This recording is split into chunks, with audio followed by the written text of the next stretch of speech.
And I think what our society tells us is that to be a hard worker, to be the best parent, to be the best entrepreneur, to be the best doctor, you must, kill yourself in order to succeed. And I think that we have to rewrite that narrative. We got a lot to get into, and your big thing is talking about energy. And we're going to get to your personal story. So, this comes from a personal experience of being depleted of your normal level of energy. But first, let's talk about your perspective as a clinician. As a medical doctor working with patients, what do you see as being the top causes when people come to you and complain of low energy? This is such a great multifactorial question. I mean, for far too long in Western medicine, we've been concentrating on resuscitative care. It's like after you've broken and fallen and almost to the point of no return, then we start focusing on you. And that's how medicine is structured. Western medicine doesn't look at the vast other part of health, which is feeling good on a day to day basis, taking care of your health so you don't end up in that situation. Resuscitative care is important, but it's only one part of medicine.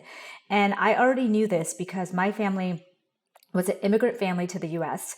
And everyone, my dad and his 5 brothers, all were diagnosed with type 2 diabetes almost a few years after moving to the US. And I knew partially it's genetics, but I knew there was such a huge change in their dietary habits and their lifestyle habits. And it made me really interested in nutrition and how that plays into health. And when I graduated nutrition school, the rates of obesity in the US at least was about 30%, which was shockingly high.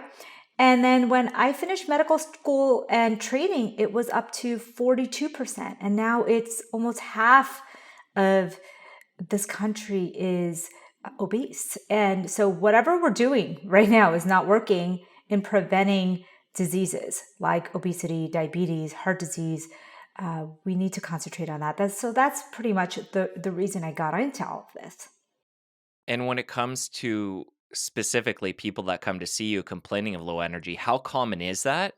And then when you start doing the digging and you can explain what you do when you work with a patient like that, do you do different testing or is it pretty, subjective question and answer? What are the top things that you're noticing is causing this depletion?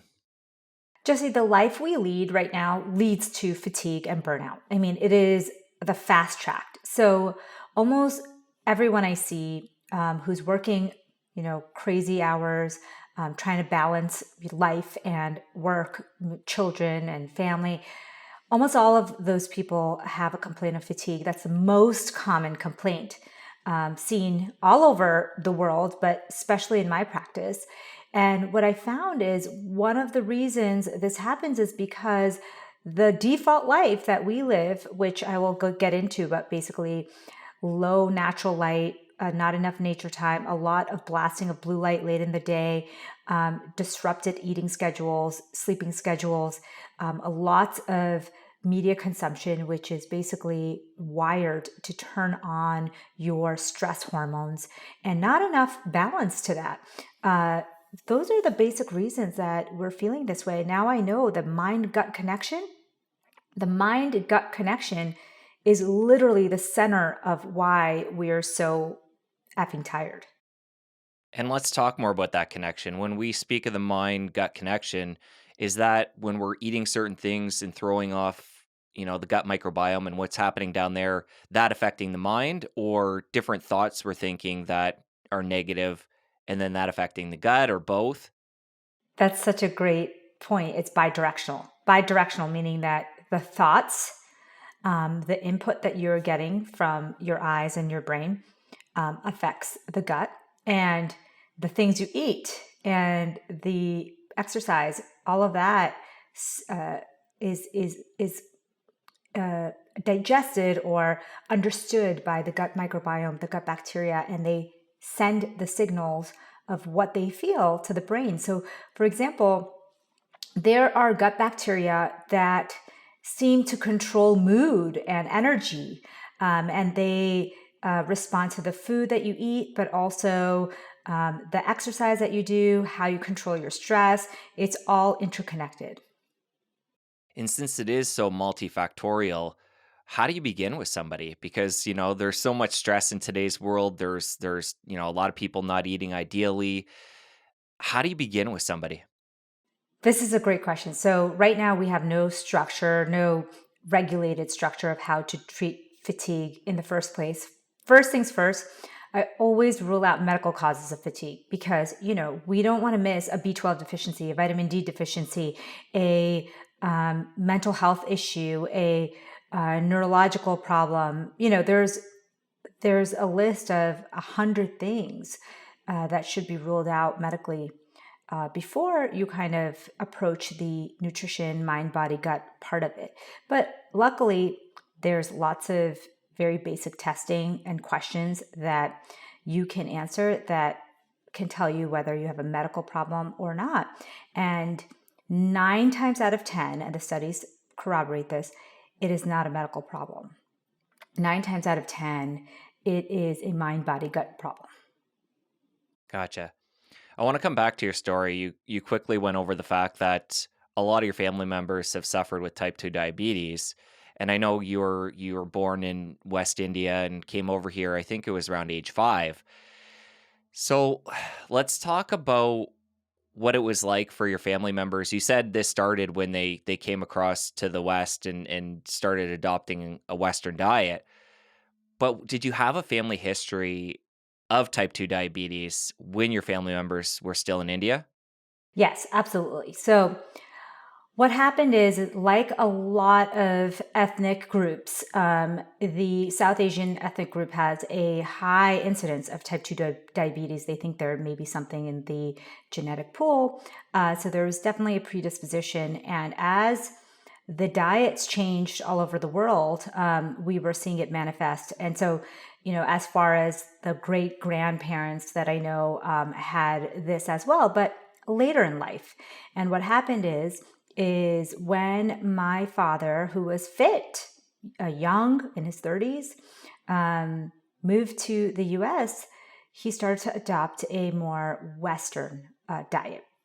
And that meant Pizza Hut, we had, Coke and Pepsi, chips like Doritos, and that became a staple in our home. And it was about 5 years after coming to the US that his older brother, who also had moved to the US, had been diagnosed with diabetes. And so they said, it's probably a good idea for you to go get checked. And lo and behold, he also had high blood sugars. So I definitely think it's nature and nurture. And we know that ethnic groups that move from their home countries to the Western world end up with diseases like obesity, diabetes, heart disease, and hypertension at much higher rates and much earlier than their counterparts back in their home countries. And did any of them adjust their diet at that point when they realized what was happening? And if so, did that change, the amount of medication they were taking, or were they able to get off medication? It wasn't until I was in nutrition school many years later that I helped my dad adjust his diet because we grew up vegetarian. And so, the big critique on plant-based diets for that most people have is that it's very high carbohydrate, it can be very, very refined. And that's exactly what it was. It was a highly refined, high carbohydrate, plant-based diet, which didn't have a lot of plants at all. And so adjusting that even after being diagnosed significantly changed his medication and insulin requirement, basically cut it in half. Wow, that's great. And what was it like for you coming over to the US at that age? That was, 5 years old. That's an age when, those are formative years. I'm sure you had friends over there and connections to family.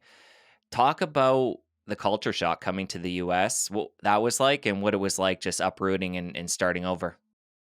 Like many, many immigrant families that come to the West, it was a whirlwind, and we were moving every, 6 months to a year to find the new job that my parents would get. And it was not only a culture shock, a language shock, a dietary shock, and it wasn't smooth for sure. I think that there was many a time where I was made fun of, where I was teased for not only looking different, but acting different. Having my grandmother, who was the only person who was our caretaker since my parents both worked, and she had a sari and and a big dot on her head, and it was in our neighborhood that nobody really understood that.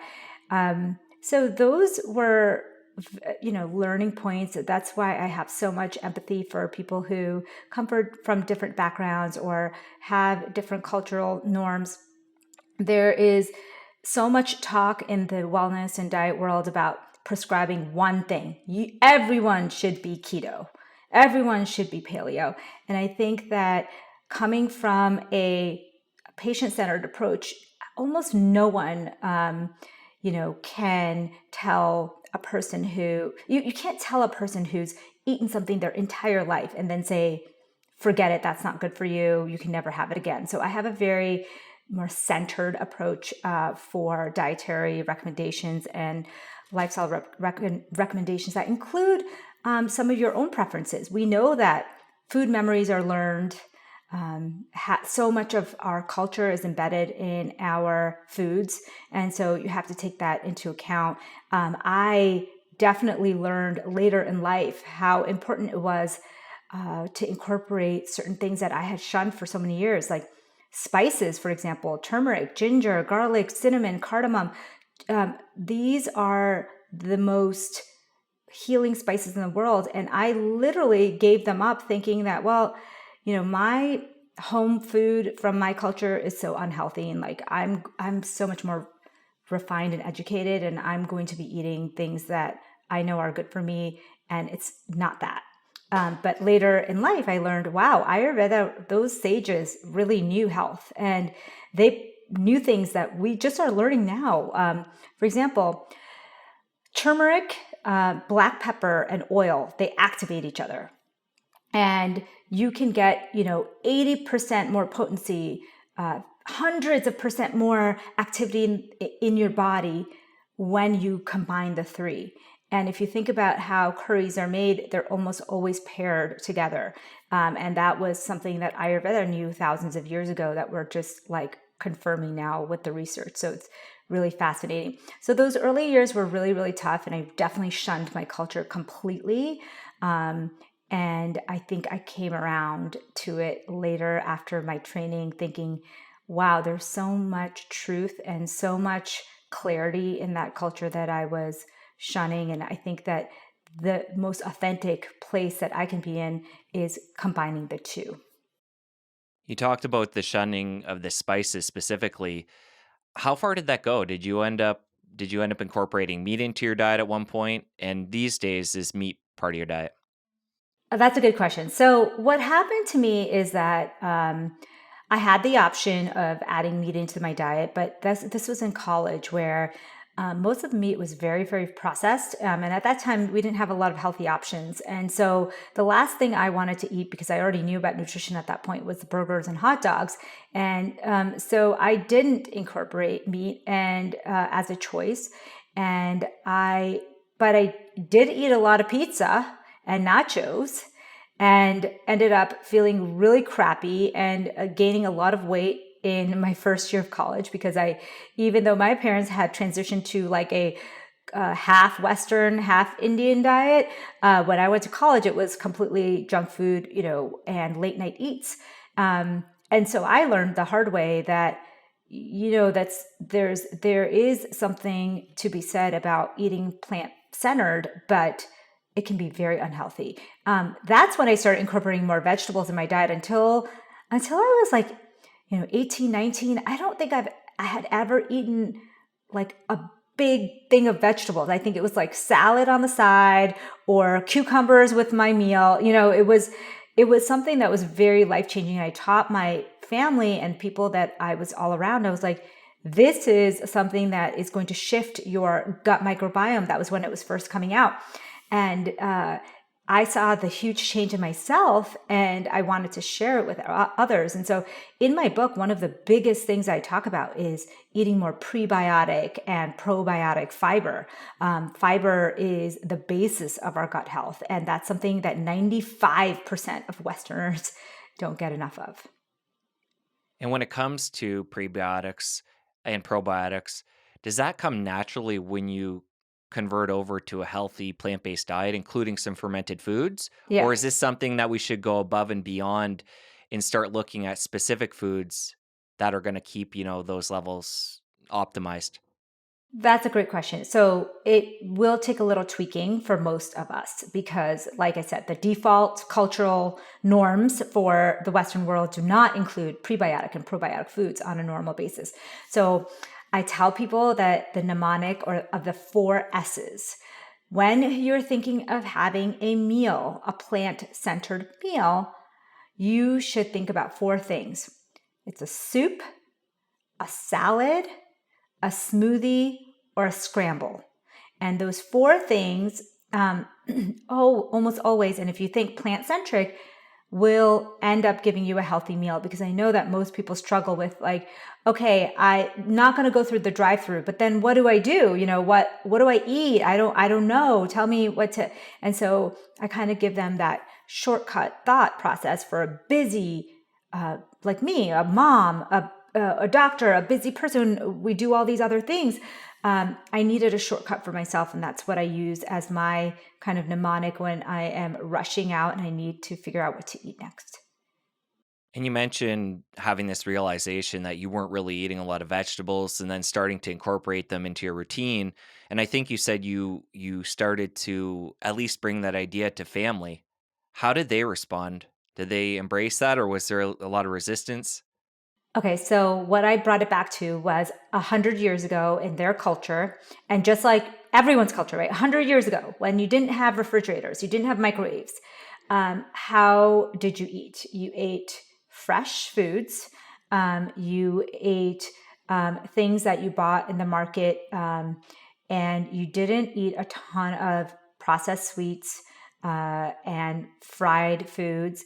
And you stopped eating pretty much at sundown. Most people did not eat late into the night, and they didn't eat first thing rolling out of bed. They didn't, grab their granola bar. It was like, you get up, you do some chores, maybe you gather some food, and then you eat your breakfast. So talking to them about putting bumpers into their day, syncing with circadian rhythms, and going back to the way probably they could relate to, their grandparents eating. And my mom said to me, oh yeah, like I even remember when I was a kid, we would get fresh vegetables at the market, fresh fruits at the market, and we would eat that. But as they got richer and they got access to refrigerators and processed foods and snacks, things changed. And so I kind of brought it back to evolutionary terms, or like, and I think people can relate, like our genes, our gut, our bodies are meant to eat in a certain way.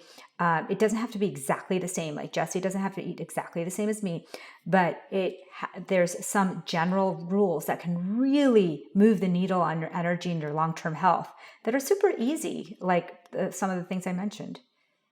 I agree. It definitely comes down to the individual, and we need to test different things and see how different diets and foods work for us at different points in our life. But Amy, I'm curious about your diet these days. Does it fit under a specific label? Would you consider yourself plant-based, vegan, vegetarian, paleo, you name it? There's so many diets out there. I'm wondering if you have a label that you'd fit neatly under. There's no neat label for the way I eat, and I like to stay away from the camps because I feel like there's too much infighting. And I'm a huge believer in eating more plants, but I also don't think that you need to be 100% vegan to get the benefits of plant-based eating. So I don't subscribe to any particular diet camp because as a doctor, I have to be agnostic to the patient. I can do whatever I want, but I have to understand where they're coming from. So there's really no point in me following any kind of strict rules or talking about it in such a way that people feel that they have to.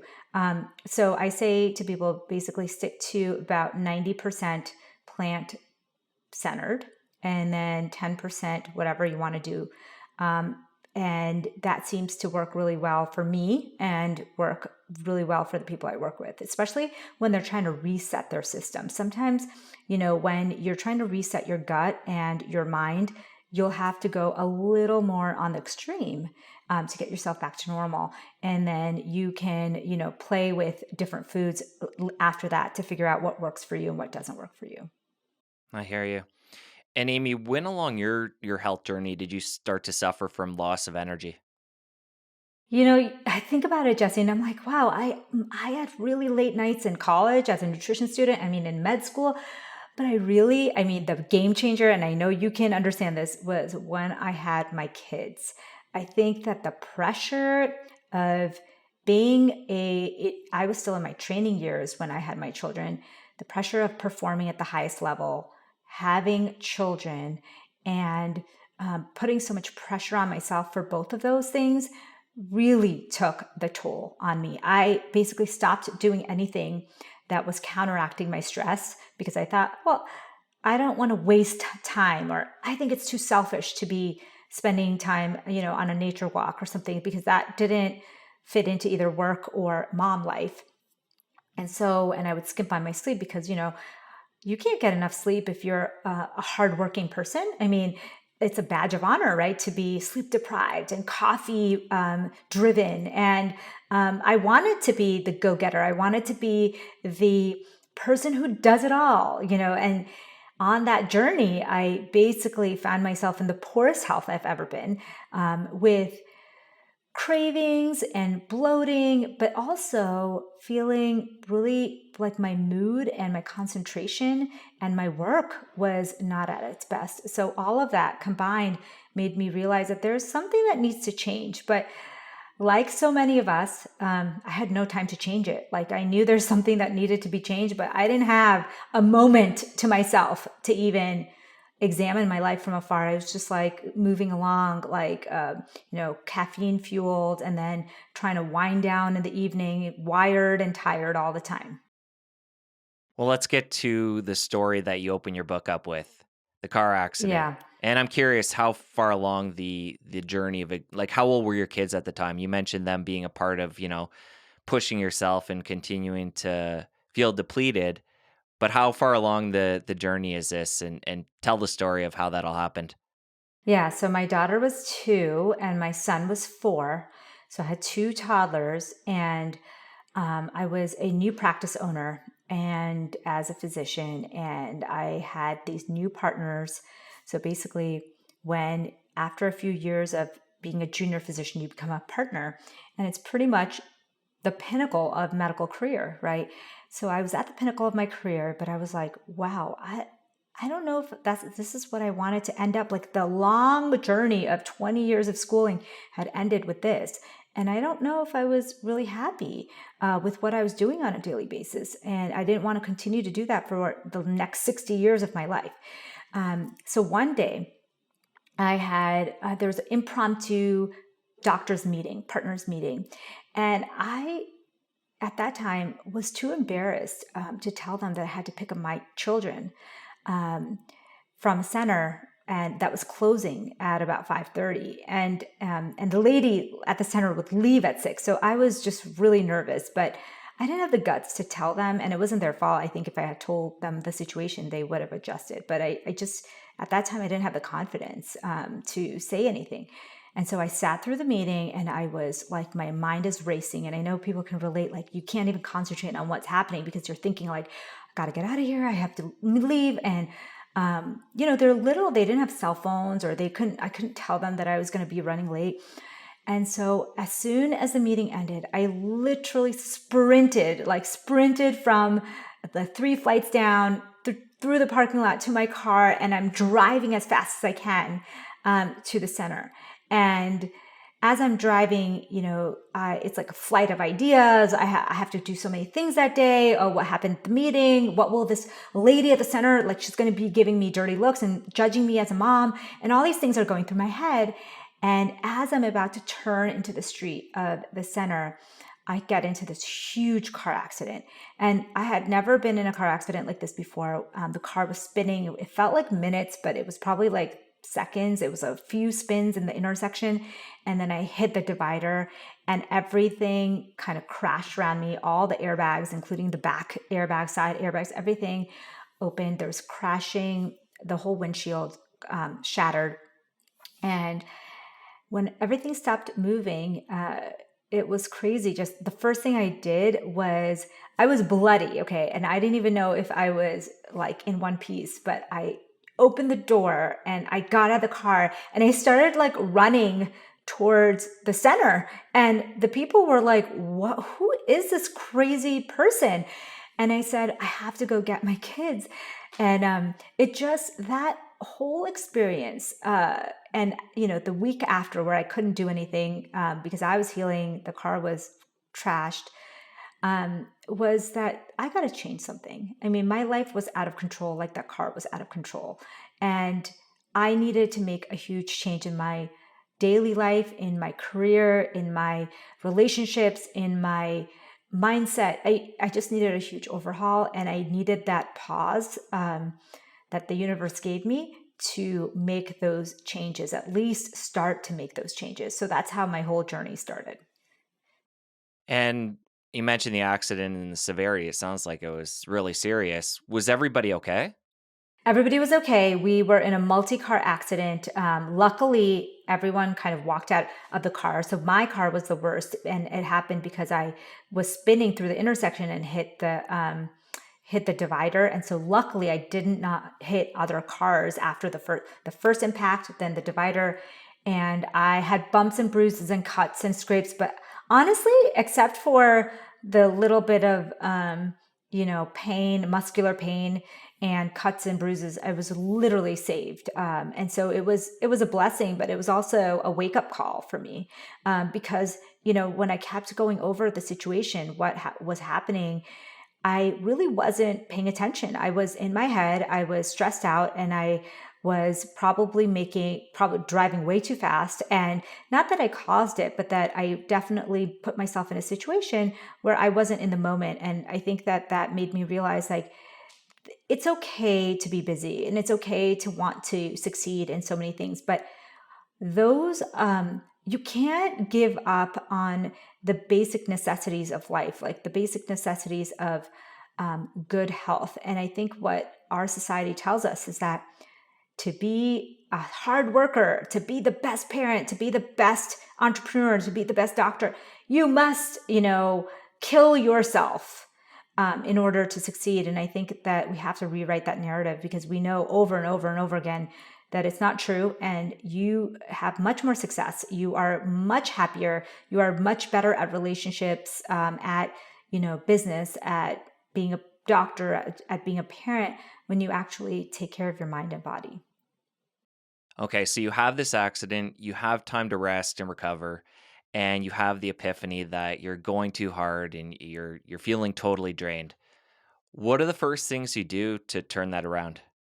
Well, first I went to go get tested because I thought, being a doctor myself, maybe I'm like missing something, because we all think, right? Like there must be some thyroid issue. There must be something going on with me that's terribly wrong, that's causing me to feel like this. And so I got myself tested for all the different things, the fatigue, factors that I kind of talk about in the book. And I was, it was embarrassing because I had expected so many things to be wrong, and lo and behold, I was within normal limits. And at that point, my friend, my colleague, my physician said, "You're fine. You're just getting older. You're busy. Your mom.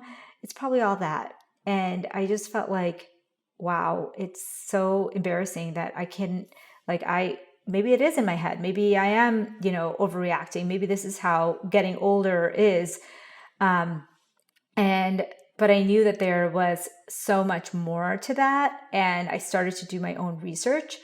And when I did my own research, I found that there was so many confusing answers to this question, and nobody could give me a straight answer of like, what should I try next? What should I do first? Where should I go from here? And so that's why I wrote the book, because I feel like I I had a journey and I made so many mistakes, but I pieced I kept a few things, and I kept telling people over and over the few things that actually made the biggest difference. And that, I think, is a great framework for people to start with. And, you know, people criticized me when I wrote the book, and they said, oh, there's nothing new here. That, she didn't give like a secret answer, or like a supplement or tool. And the reason I didn't is because it's not about that. I wanted that too. When I was searching for the answer, I wanted a magic like supplement that was going to fix me. And what I realized is that that's the culture, the commercial culture that's telling us that, oh, there's a supplement for everything. Just take a concoction of supplements and you can fix every single ailment. And so I tried to focus on the things that actually helped, and that had very little to do with supplements.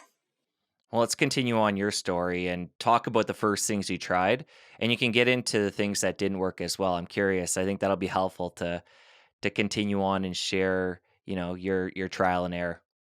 I wish I knew that, 80% of diets fail. So the first thing I did was like, oh, maybe I need to go on a diet. And at that time, I was, reading about all the different diets that I could be doing. And I didn't realize that all of these diets, all of these restrictive diets, all have almost the same outcome, and which is failure.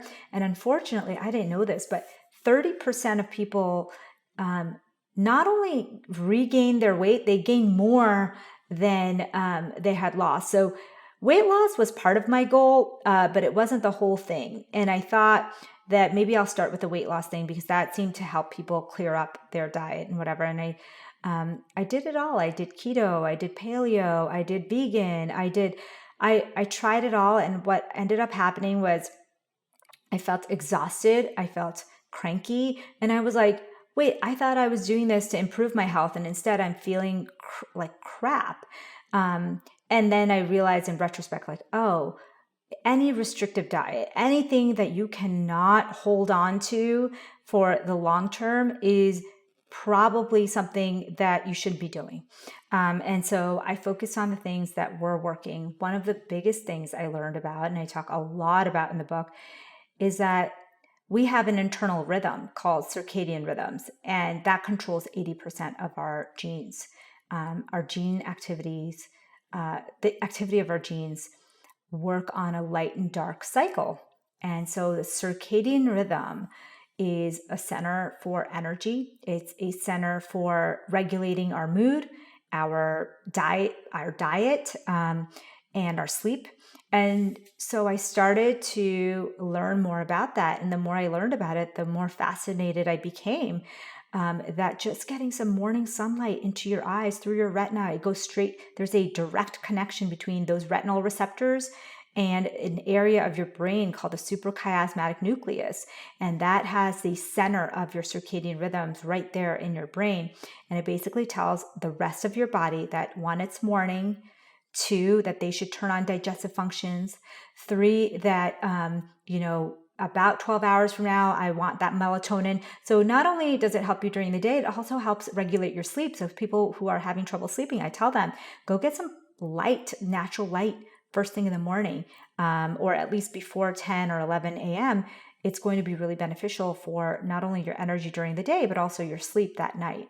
And it's also a way to kind of regulate your eating schedule. So what I found out is, just like we have a sleep schedule, our body also has an eating schedule. You can't eat all night and all day and expect the digestion to work optimally. Our digestion, just like our brains, needs rest, needs sleep. And the bacteria that are in our gut needs sleep and rest, and they need to focus on restorative functions at some point. So I started practicing this thing called circadian fasting, which basically means the old way of eating, not eating late into the night, probably stopping 2 to 3 hours before bed, and doing maybe a sunlight and a fasted workout in the morning most days of the week.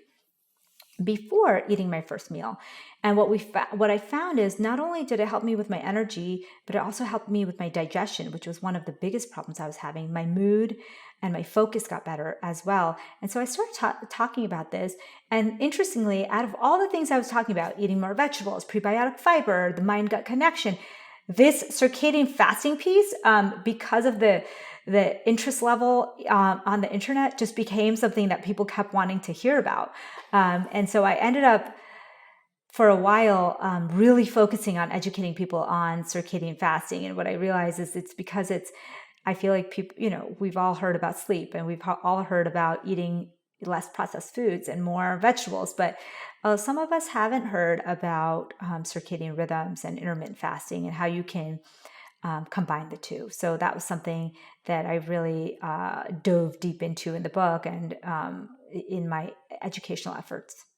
And is this where Fasting MD, your Instagram handle, came from? That's exactly where it came from. The funny thing is, Jesse, at some point I tried to change it back because my name was always Amy Shah MD on Instagram.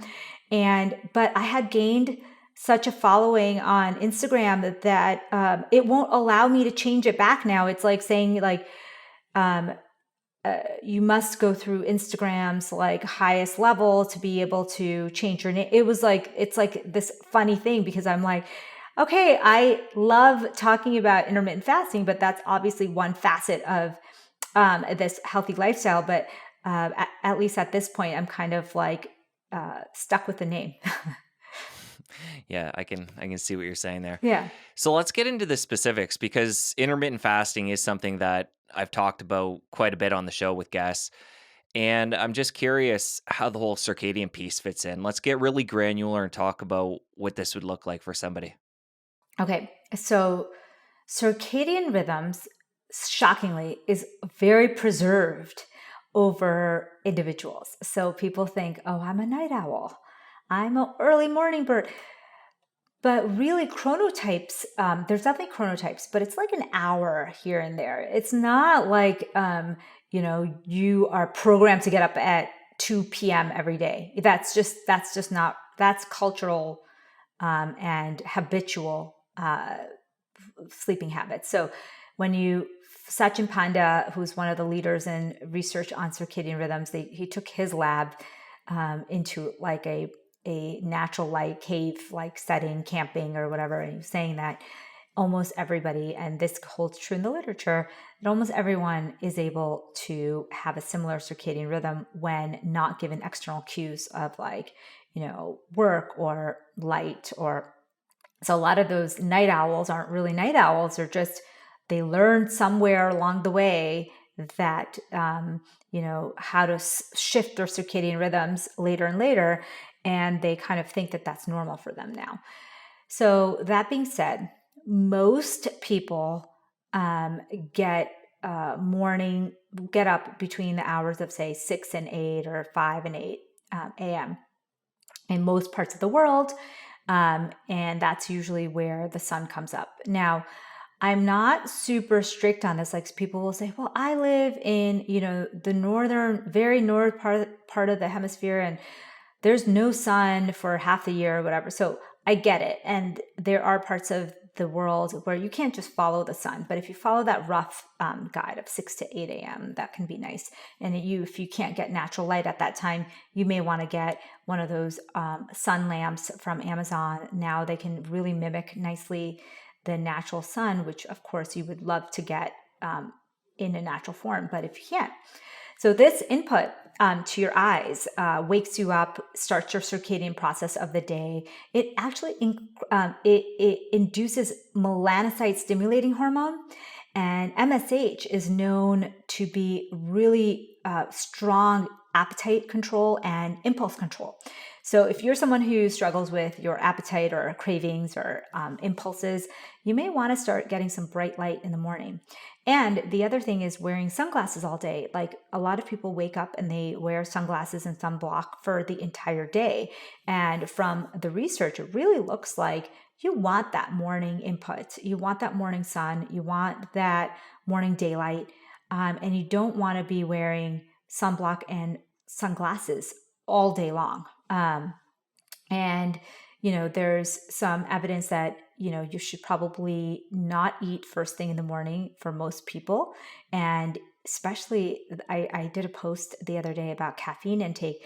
Even people who are usually habitual caffeine drinkers, there's some data that says that if you want to be more alert, if you're having trouble with daytime sleepiness and tiredness, you may want to shift your caffeine 60 to 120 minutes after you wake up. And that way, the adenosine in your body that's built up in your brain can clear out, and you don't get a big downer when that caffeine wears off late in the morning. And so that's part of the morning circadian rhythms. Fasted workout is another part of the morning circadian routine that I like to recommend. The reason why I recommend this is because the New England Journal of Medicine came out with a editorial on intermittent fasting and the proposed mechanisms and the ways to apply it to people. And they said that, the main reason that you get benefits from intermittent fasting is not necessarily through the calorie restriction and the reduction. It's from this metabolic switch that gets turned on. So when we are not eating, our body uses the leftover glucose because, whenever we did eat, we probably ate a little too much and then, or enough that we have stores. But once we run out of the glucose in our blood and then the glucose stored in our liver as glycogen, we make a metabolic switch, and that switches to fatty acids as fuel. And so when we run out of food in our bodies, like first preference fuel, we'll switch to the second preference fuel, which is fatty acids. And this switch back and forth from using glucose to fatty acids is magic. It turns on all these longevity pathways in our body.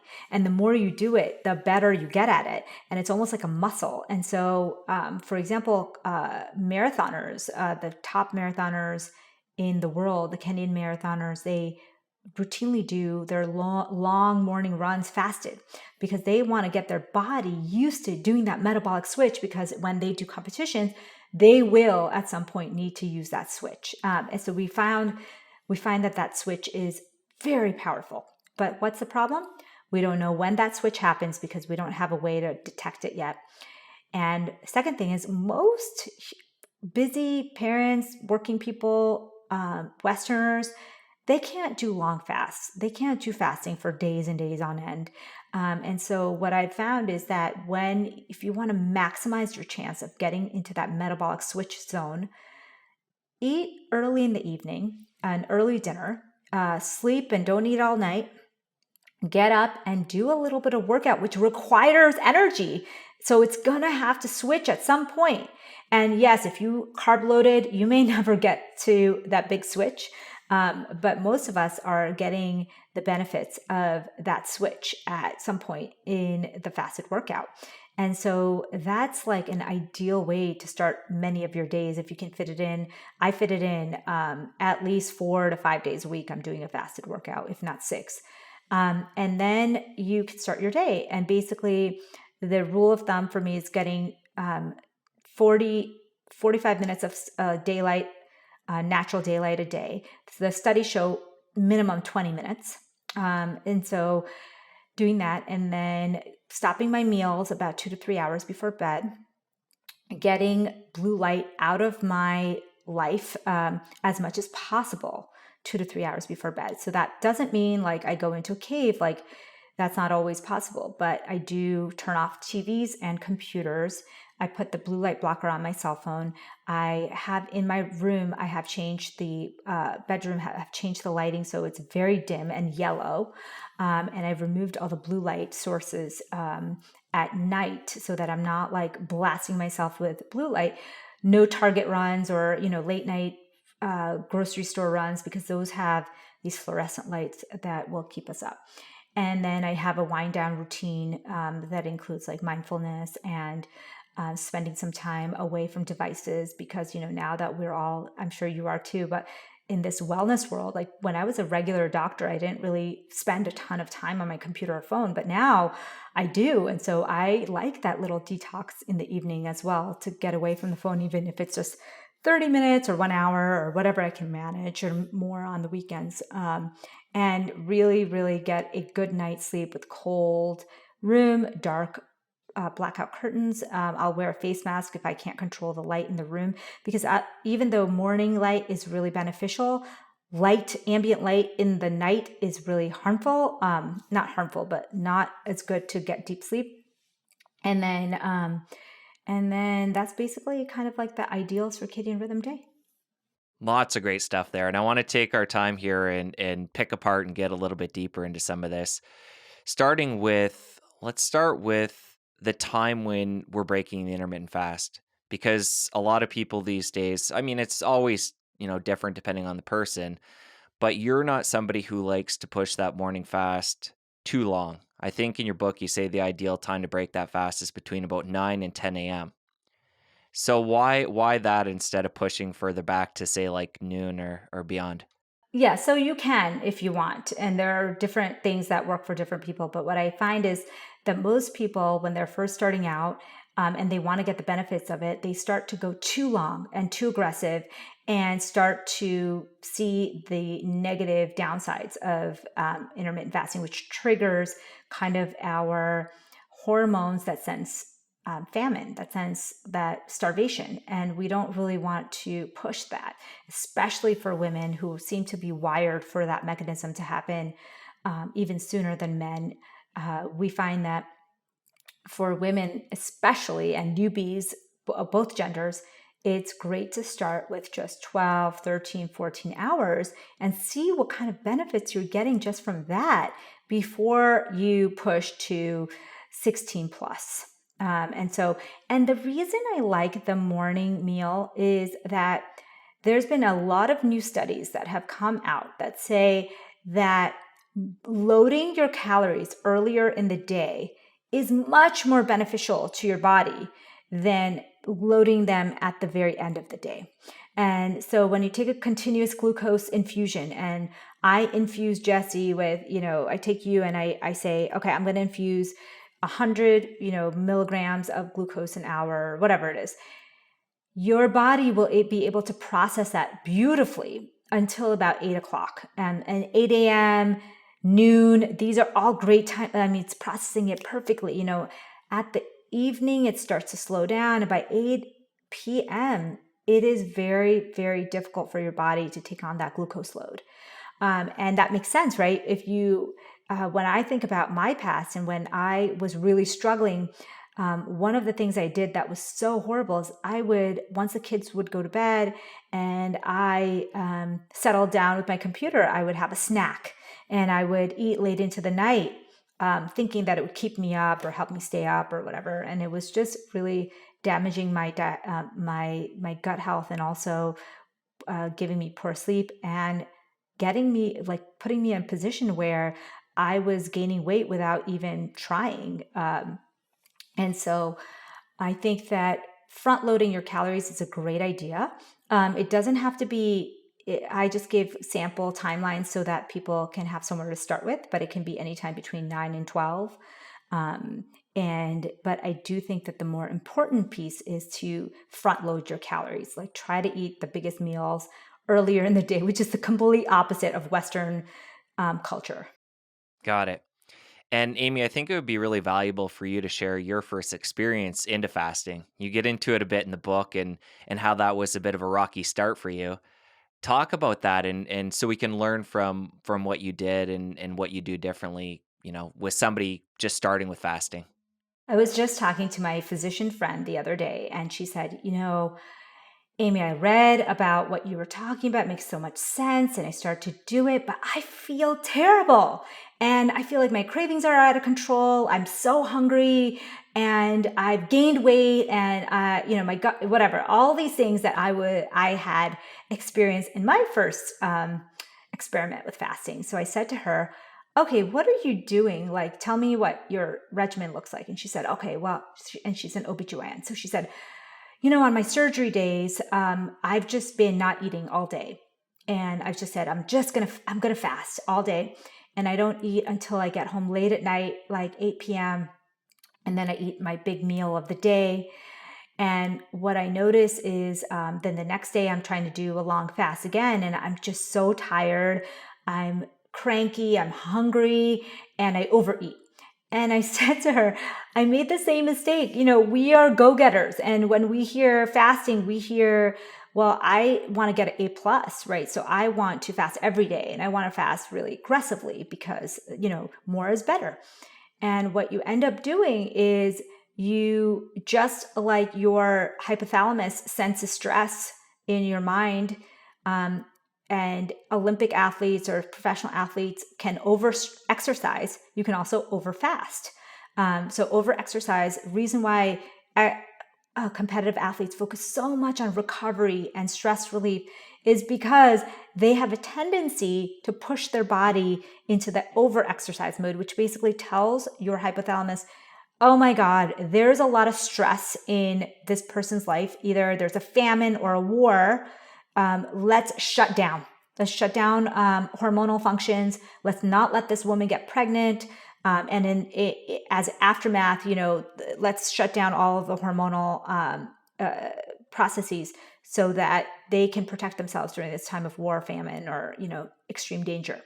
So you don't want to send your body signals, your brain signals that you are in extreme danger, unless of course you are in extreme danger. And so you inadvertently do that when you overfast or you over-exercise. And the hard part is, just like exercise, you can't really know. It's different for everyone. Like what's over-fasting for me is probably completely different from what's over-fasting for you. Depends on your, has a lot to do with your gender, with your body fat level, with your age, health status, all of that stuff. So I realize that for most of us, it's probably much more beneficial to go the other way, go really short fast and move up from there. And so what I recommend is people do like a 12-hour overnight fast, super easy, 8 to 8 or 7 to 7, whatever it is you want to do. And then you move it like 3 days a week, you do a push fast where instead of 12 hours, you're pushing it to 14 hours, to 15 hours, to 16 hours. And then you get a recovery day so that your body can recover. And it's the same concept of like elite athletic training. You don't want to push your body over the edge, but you want to push it to the point where you start to reap the benefits and your body gets stronger. And it sounds like you quickly talk about in your book, you used to be a long distance runner, and I can relate. I used to run marathons as well. And Sunday would come around and I would do these long runs and then it would be ravenous and exhausted. And so you made the analogy there to exercise and finding that sweet spot. And I think that's just so important. So talk Absolutely. about, did you learn that lesson the hard way too with the running? Oh, yeah. And I think we all do, right? So I always equate when people are trying to understand fasting, I always bring it back to exercise because it's a very similar hormonal stress as exercises. The first day you go for a run, if you go for a 10-mile run, not only will your muscles and joints hate you, your metabolism will also hate you. And, you may be able to recover from just one day of this. But if you try to do a 10-mile run the second day, then you're really going to see the problems. And that's exactly what happens with fasting. Like, my friend who's a super smart doctor, she fasted all day on her surgery day, but then she tried to do it again the next day. And, you can't keep doing that to your body without training it first. And that's where the problems always happen. And I feel the same that about running as well. Like I definitely think that having too much is just as much of a problem as having too little. Although, in our world, it's mostly people doing too little, So, For sure. um, so I think that we are, the people who are listening to this are probably very, very in tune with health, and they probably are probably the ones who tend to do too much. But as a general rule in our society, most people are doing too little fasting and too little exercise, and they're not stressing their bodies enough to get the benefits. That makes sense. And you've quickly touched on gender differences. I want to go a bit deeper into this and talk about, male and female, different considerations if we're new to fasting and we're just getting into it. And long term too. Yeah. And, Jesse, this is like That's why I like to bring it back to exercise. We know female athletes lose their period all the time, and they have fertility issues all the time, hormonal problems all the time, and almost all of their recovery is focused on keeping those hormones in check. And same with male athletes too. It's really, really all about keeping that in check because you're doing such a stressful activity. And your body needs recovery. So same thing with fasting. I mean, we really need to focus on fasting as an athletic endeavor, a hormonal stressor. I call it hormesis. Hormesis is stress to the body that produces good changes, in the long term. But we need to understand that for women, if you do too much fasting, too aggressively, too long, too often, you can lose your period, and that's a bad sign. And you can have hormonal fluctuations. And women seem to be more wired to feel this level of stress and turn off their hormones. And we think evolutionarily it's a protective mechanism so that the woman does not get pregnant in times of intense stress. And it's a way for our body to prevent you from carrying a fetus when you cannot support it because of a stressful environment. And so even if you're not trying to get pregnant, you may suffer the consequences of low hormonal output. So like if your hypothalamus, so way up in our brain, we have a pulsatile hormone called GnRH, gonadotropin releasing hormone, which starts the entire cascade of hormones. And it's pulsatile and it's always pulsing. But when it senses a lot of stress, it stops pulsing and it stops that whole cascade. And women's GnRH pulse is just a little more sensitive. And so you have to, when I'm working with women, I always tell them that what works for their friend, their male friend, their spouse, their boyfriend is not necessarily going to work for them. And what about at different times of the month? We know women have a 28-day cycle. Is there times during that cycle when it's better to push it a little bit with the fasting and then times to ease off? Absolutely. So for people who are new to this, there's a luteal phase and a follicular phase. So luteal phase, the late luteal phase is what women often term as PMS, meaning they are premenstrual syndrome. Like that's when they feel moody, they're bloated, and that's also when they're least sensitive or to insulin, and also most sensitive to stress. So what that means is you don't want to do your stressful exercise or fasting at that late luteal phase, which might be that for most people, that's like the week before your period. That's not the time to start a new workout program, start a new fasting program, because you're most likely not going to be successful. When you get your period, that starts off your cycle. So day 0 is the day you get your period, and you start this 28-day cycle. That first half of the cycle, 0 to 14, that is the ideal time to kick it up. So we call it train like an athlete, eat like an athlete. Then you can also fast, do your circadian fasting. You are most likely to succeed. Now, if you're postmenopausal, you're more like a male where it doesn't change as much, and you are actually able to fast longer periods than people who are still cycling. And so women who are cycling do have this, whether you want to call it beautiful or annoying, it depends on the time of the cycle, but it is cyclical. And so I put a chart in there in my book to basically say, hey, I don't understand why it's still not talked about. Like, why can't like half the population goes through this, immense change in their bodies every, week of the month. And we should be able to optimize their health knowing that fluctuation. So the first part of the cycle, the follicular phase, is a great time for you to start that low sugar plan with lots of vegetables, and also exercising more and trying the fasting.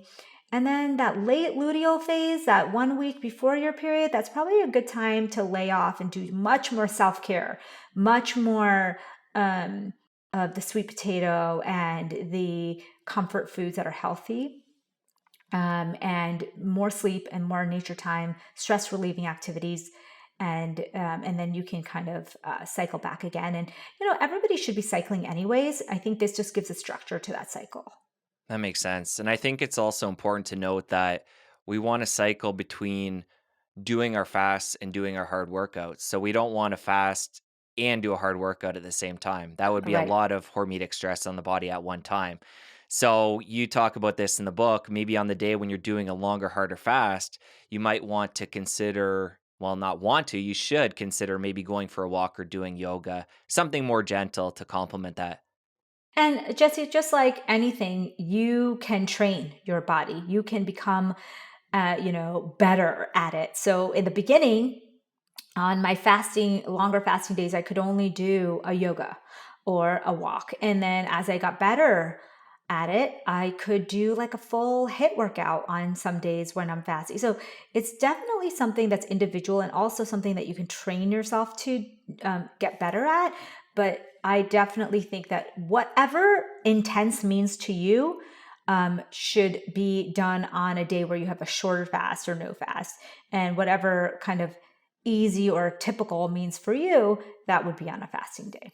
Okay. I want to get deeper into complementing our workout with our fast. You talked about it earlier and said we could enhance the fast by doing a workout before we break that fast. I'm curious to get those benefits. How long should we continue fasting after the workout? Is it like I work out, okay, I can go have a smoothie right after, or should we push it a little bit, stay in that fasted state after the workout to get the benefits? Okay, so it depends on your goals here. Okay. If you're someone who's trying to build muscle or keep a lot of muscle on, you probably want to break that fast right after you finish your workout. Like within an hour after you finish, you want to be eating a protein load. And as you know, I'm not a huge fan of like overdoing it with the protein, but I do believe in timing protein. And I think if you time the protein right after your workout, you are able to kind of build muscle even while fasting, which traditionally we thought, oh, you can't be someone who wants to build muscle and do intermittent fasting.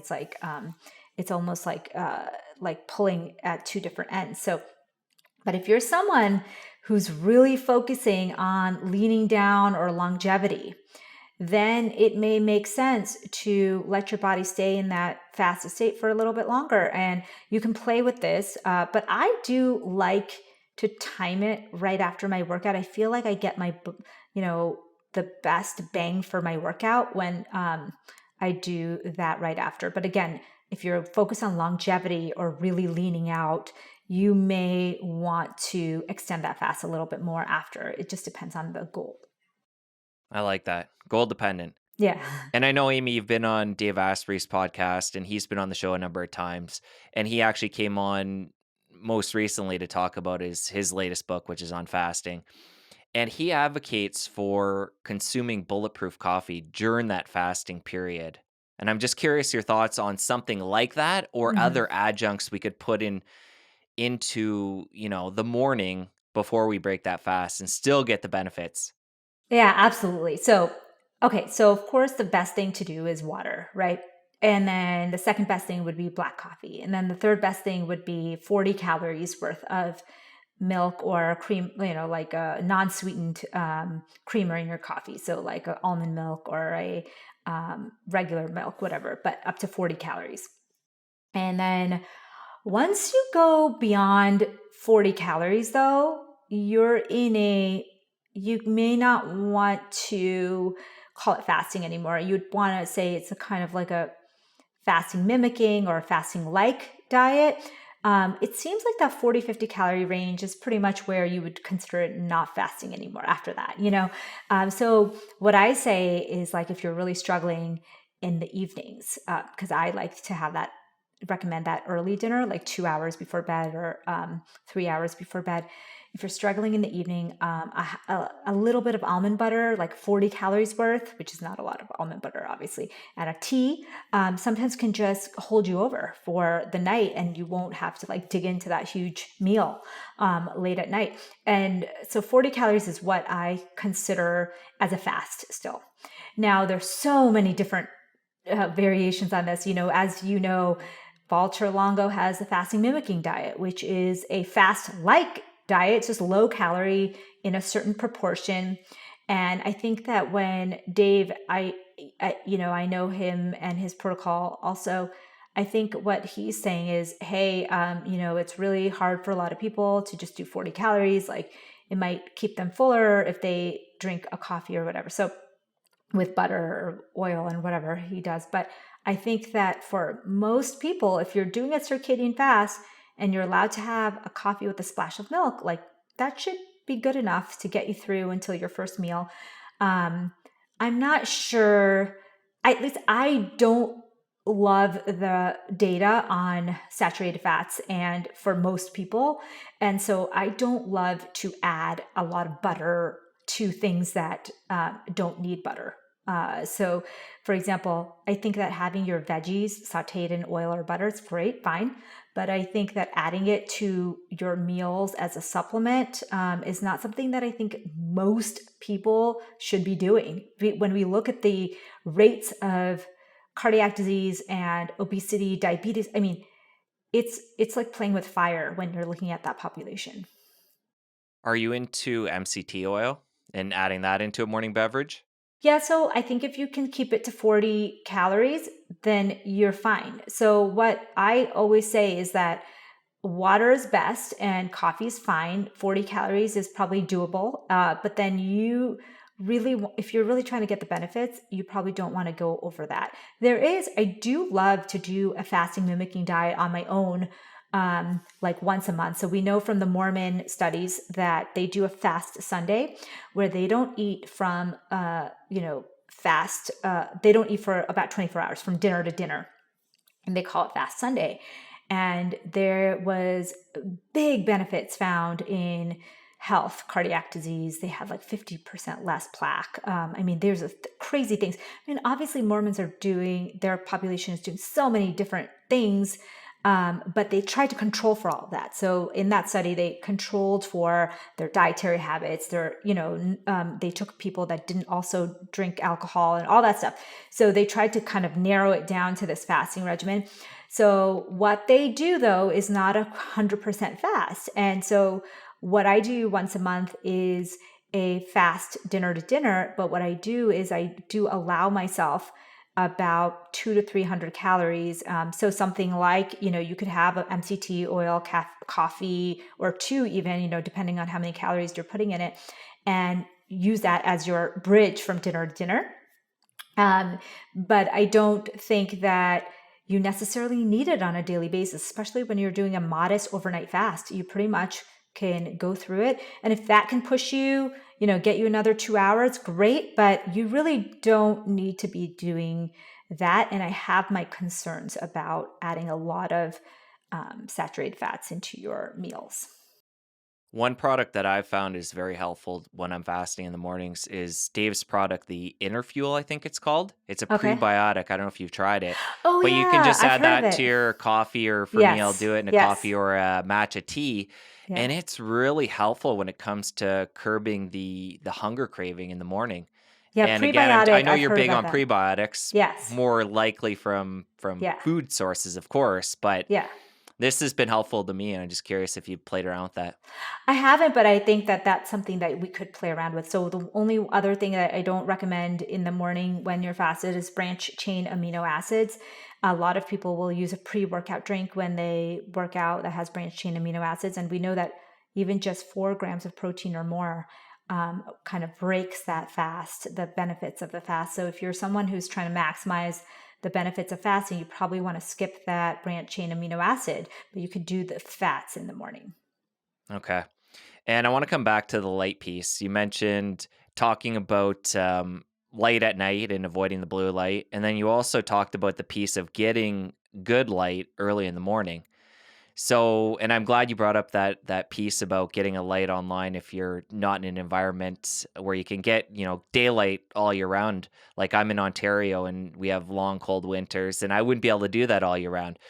But when we go and do that, because this is something I'm also a big fan of and try and do in the mornings, how much do we need? So if we're going to go outside and hopefully we can even take off our shoes and plant our feet on the ground and Yeah. ground at the same time, but how much light do we need? How long do we have to stay out there to get that benefit? So you brought up some good points. So Jesse, I went to college at Cornell in Ithaca, New York, which, has some similarities to Ontario. We had like a summer that was about like, I would say 7 days long, in my opinion. And so those days were great. You feel amazing, right? The sun is like beautiful and you feel energetic and your mood is great. That is we now understand the science. That's partially because of that sun, that natural light, that nature time that you're getting. And so what I've done is really try to bring that into my daily life. I still like living those long winters in Boston and in Ithaca.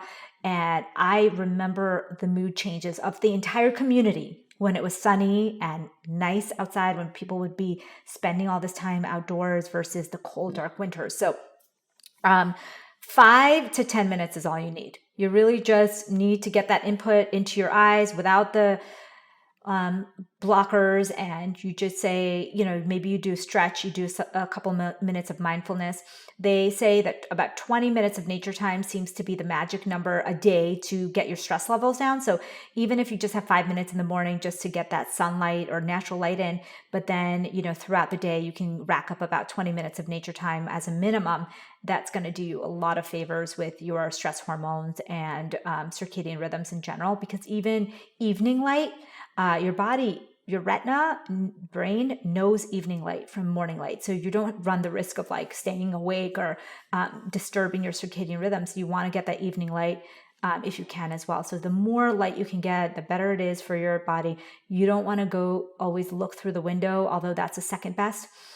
Because a lot of those rays are blocked. You get, if you look at the lux of light through a window versus actually like rolling down your window or walking outside, it's a huge difference. You can get 100,000 lux or, even 50,000 lux of natural light, whereas indoors is like 5,000 lux.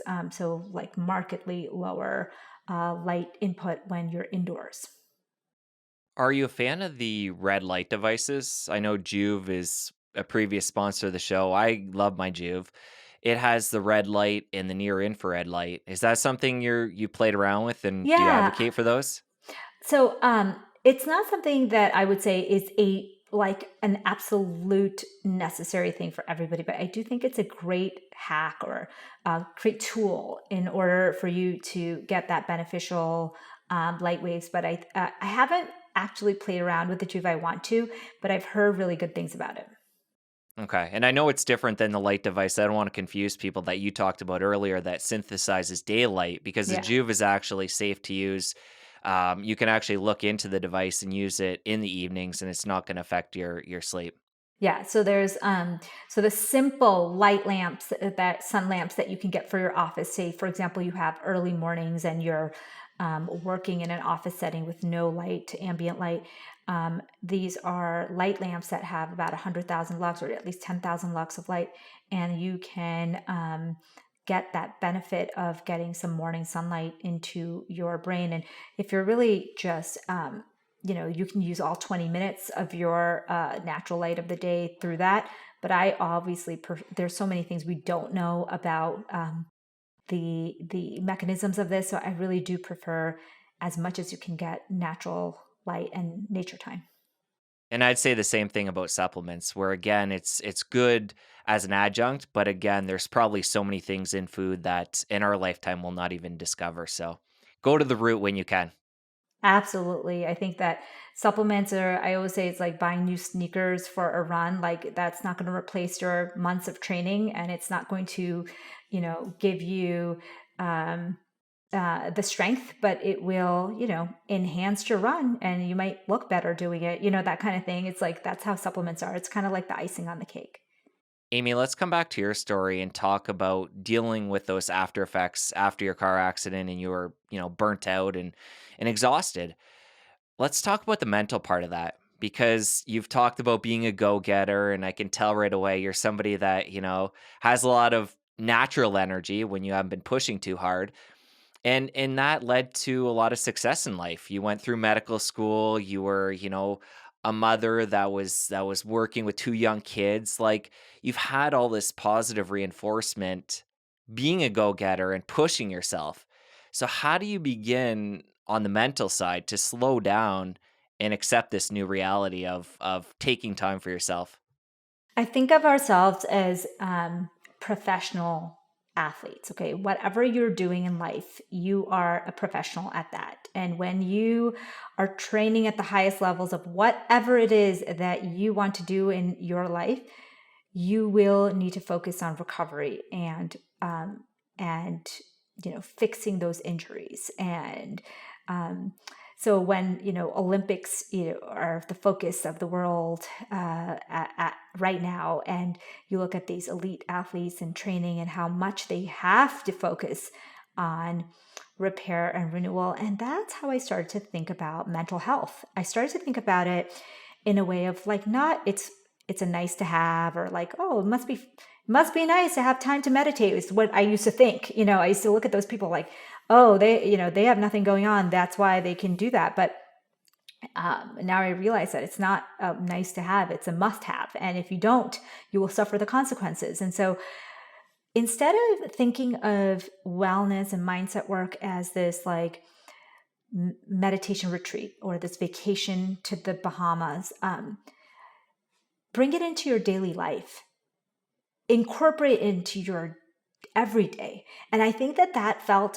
really weird to me, to actually have moments of luxury in the day. It felt too indulgent, in fact, to have time to walk outside in nature. Like that's you had to change your mindset about it. And I said, it's not about getting work done or not getting work done. It's about having moments of the day that are focused on recovery. And if you don't focus on that recovery, you can't perform at the highest level. That makes sense. And there's also a whole nother layer to this where as an individual who's been pushing too hard, we need to wrap our head around that and to make changes. But then there's the people around us. And they're used to seeing us, push a certain way and get things done. And how do we go about adjusting and then also doing that in a way where we can, let the people in our lives know that are closest to us that are going to be affected by this? How can we let them know about this change and then get support as we're transitioning? Yeah, that's a great, great topic. I mean, boundaries, I love the word boundaries because, initially I thought of boundaries as this negative thing, like a wall. But really, boundaries are like bumpers, and boundaries are letting other people know that you respect yourself and your mind and your time. And so something simple as not answering text messages after say 7:30 or 8 p.m. So I have a rule that at 8 p.m. my phone goes on silent and it's away from me, to try to help me detox off of social media too, but also to give myself boundaries on my emails, on my texts. And so I tell people that you probably won't hear from me after 8 o'clock. That's when I kind of detox off of social media, off of text, and if it's an emergency, this is how to get in touch with me. But that's pretty much something that was really difficult in the beginning because people would say, oh, it's always an emergency, right, for people, but most of the time it's not an emergency and it can wait till the next day. And I found that when I wasn't reading those emails, those stressful emails about work or like something about the business or products or whatever, I was sleeping better. I was able to focus on my kids, having time away from the stressors of the day. I managed my mindset better. And so giving myself bumpers, and slowly over time people realize like, oh, she just doesn't, that's just how it is. And it's not offensive or it's not weird anymore. And I definitely had to have a conversation with my family, which, they, in our, even in 2021, all of these things that we are talking about are so weird. And so people will think you're weird and people will think that it's strange. So when I was doing my book launch, it was hilarious. So I took off a week from my clinic to focus on the book launch. And it was like a week and a half. And every day between podcasts or interviews or media events, I would walk outside and I would take my phone with me, or I would just listen to music, or just like detox and be outside in nature. And that was my way of getting my mind right, getting, some nature time, start trying to stick with the things that I knew that were working for me. And some of my neighbors noticed and they said, I see you walking outside all hours of the day and, just pacing back and forth, because there's like one area of shade that I kind of was like sticking under. And they thought I was like crazy and thought it was so weird. But it works for me. And so I think that if I don't really need to explain everything to everybody, and it worked for me. Yes, it looks weird to the normal onlooker, but that's okay with me. As long as your closest friends and family are on board, you're good.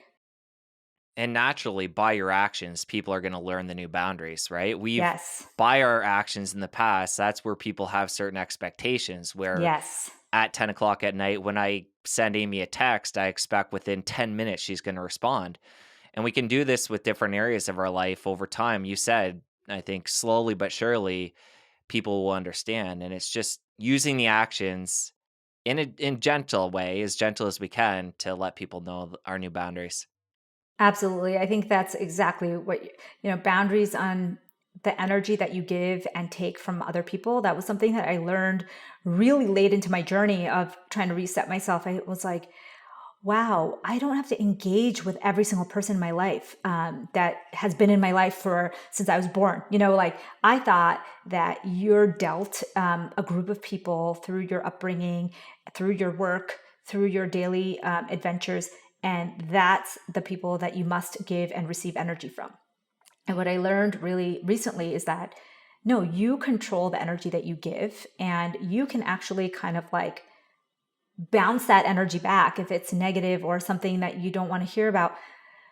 So you can time your day, you can time your life, you can reach out to positive, energetic people and kind of phase out the negative energy people. And you don't owe anything to anyone anymore. Like just because, in second grade you met this toxic person doesn't mean that you have to continue to have them. It has a big, huge part of your life, when you're 44. You know what I'm saying? So I think I learned a lot in our culture, like in South Asian culture, like, family's everything, old friendships, if people are mean to you, you have to be even nicer back. It's like this very, very toxic thinking. And I think I had to relearn, like, no, if I want to be my most energetic, my best self, I need to surround myself with best self people that I want to be around, that are positive people who uplift me in some way or another. And I don't need to engage or give my energy to people who are constantly toxic and draining it. At this point, Amy, how long has it been since the car accident? So my daughter was 2 and she is 11 now. So it was about 9 years ago. Okay.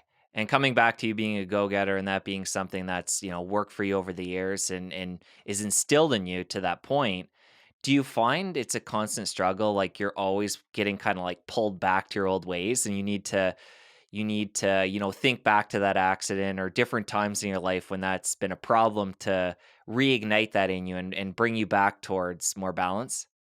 So what I did, Jesse, and what I recommend to everyone is create systems. Create so that the system is in place so that no matter what's happening in your life, things are going to still happen. So before I had to think about it every day, like, oh, I have to get that morning light. I have to do my circadian fast. I have to do my workout. Now I created a system where it is automatic that I have a workout class or something booked in the morning. It's always going to be first thing in the morning before my work day. I start work right after that period of time. So I've moved my work time to incorporate that morning workout and that time to do mindset and nature time. And I've set up systems where I have an automated fast breaker meal every single day. Like I'm always on the run. And so if I'm seeing patients, I'm usually breaking my fast when I'm in clinic already. And so that would be like chai and nuts and berries and some veggies and hummus or something that's going to keep me full until I have my first real meal later in the day, maybe 12, 1, or even 2 o'clock. And I think it's important to highlight too that there are going to be atypical times we go through. You mentioned your week and a half during the book launch, doing podcast interviews, doing media, and maybe you did have to push yourself, into a level of work ethic that wouldn't be sustainable, but it's only for a defined period of time, and then you're going to come back to your balanced, what you've learned over time being more balanced and sustainable for you. Yeah, it's like that. It's like that push and then rest, right? Like, you do a push fast, like I said, and the next day you do a shorter, easier kind of rest fast. And so I try to do that with all aspects of my life. Like if I have a very busy day and a super packed, I usually pair that with a day that has more rest and recovery built into that. Or if it's a couple of days and a couple of days, match it up like that. But I try to keep the systems in place. Like I'm someone who loves to have routine, and my systems seem to give me some kind of daily routine, and I just love the feeling of normalcy of like having that regular routine. So I try to keep some element of that system in place even on the busiest days. So if it's not like a full workout in the morning, it'll just be like a few minutes of sun and stretching in the sun before I start my crazy day. Got it. Something there to keep the routine going. Yeah. All right, Amy, the book is I'm So Effing Tired. Love the name, love the book. Other than people getting a copy of that, how can they connect with you after the show? Yeah, so I'm at Fasting MD, as we discussed on Instagram, Fasting MD. I actually have a free 60-day challenge that anyone can start with at any time. So if you've read the book or if you're someone who's interested in this work, it's completely free. There's no like upsells or like you don't have to do anything. Then I'm at amymdwellness.com. That's my website. Twitter and Facebook. I'm at Amy Shah MD. All right. I'm going to link it all up in the show notes. Before we part ways, Amy, one more thing, because this is, I think, probably in the West, our most common way of pushing through when we are feeling a lack of energy, and that is using caffeine, primarily through coffee. So I'm curious, was this back when you were pushing too hard? Was coffee a problem for you at that time? And what do you say to the person that's using that now as a crutch? And maybe they're, pushing too hard and they're not really seeing what's happening behind the scenes because this is masking it. Yeah, so and tea are amazing beneficial compounds in the body, but after a certain extent, up to like about at the level of 5 to 6 cups, they found in the literature that you can still get some benefits, but after that, you're basically going downhill with your brain health, with your cardiovascular health. So you really want, and depends on your anatomy and your genetics, but definitely don't want to overdo it with the caffeine. One of the ways that coffee works is by blocking the adenosine receptors in your brain.